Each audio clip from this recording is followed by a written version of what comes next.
If I walked up to you and said, I need to get across a river without getting wet, what would you say? If I went up to a million different people, I'd have countless different answers. Because this is an open-ended question. Some people would say a bridge, some people would say a boat, some would say a zip line, some would say an airplane. There are so many different ways, but all of them are correct answers. This is an open-ended question, which is something that we want to encourage in students, in ourselves, and in the world. There's a lot of questions that are open-ended, that don't have one set answer, and we need these creative and innovative thinkers that are rising up now to be the ones to solve these problems. And there's a couple of skills we can have to make ourselves better at this. Number one is creativity. That's pretty obvious. We need to be able to think outside the box. Number two, the ability to fail without getting down on ourselves. Failure is a very important thing, and often with these open-ended things, when we realize something won't work, it is very easy to feel down on ourselves. However, often failure can be a springboard to better and more efficient ideas.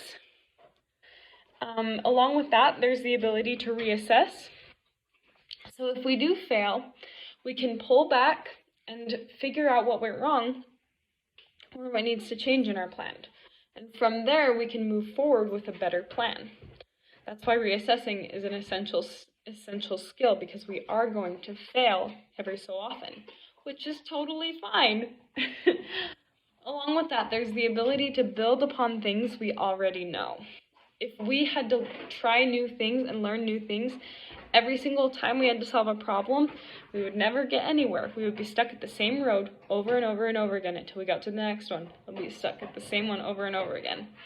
So it's important to rely on the things we already know.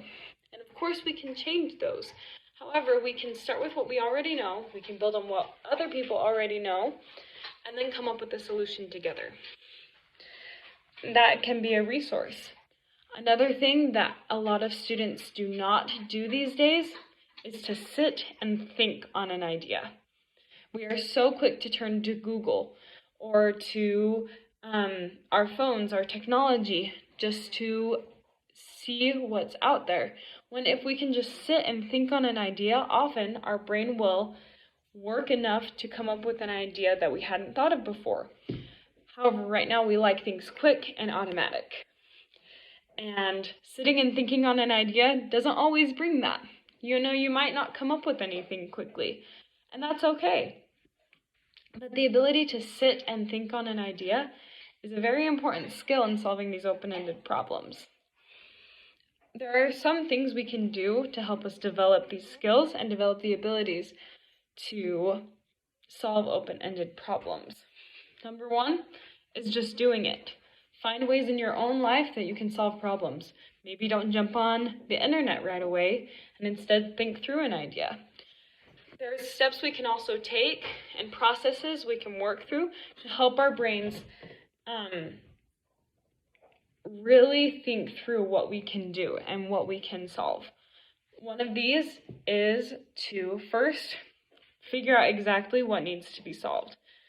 If there is a lost phone, we can call it, or we can also turn off the lights and see if the lights come on when the light comes on and when we text it. There are countless things to do to simply find a phone. However, because there's so many ways to do it, we don't need to simply go to one idea. We can use many ideas. So identifying exactly what needs to be done and realizing there's multiple ways to get there is the first step. So, what needs to be done? The second thing to do is identify what resources we have. What is around us that we can use? Maybe I need to decide what I want to make for dinner tonight. Instead of just Googling something or running to the store, maybe I can sit and look around and see what I already have. And that's one way of solving these problems. Another thing that I am so grateful my teachers taught me how to do is to brainstorm effectively. My teachers taught me to set a timer and to not stop writing the entire time. Now, this doesn't have to be just writing. It can be drawing pictures. It can be typing.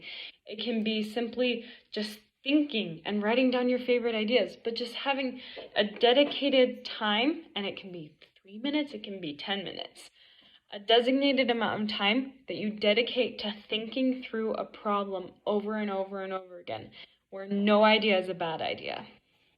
Another strategy one can use is to solve problems, but solve them regardless of the resources you have. So an example would be pretend that time travel was possible. What kind of things would you go back and fix if time travel was possible? This is an open-ended problem, and it takes away a huge limiter that normally would inhibit some of our resources. So pretend to solve problems that may be unsolvable, but that you can solve if certain inhibitors were lifted. By doing that and practicing solving these problems, you exercise your creativity and you exercise your problem-solving skills. We need to learn how to problem solve in this generation, and we need to learn how to solve problems in multiple ways. That's how the world is going, and we need problem solvers in our world.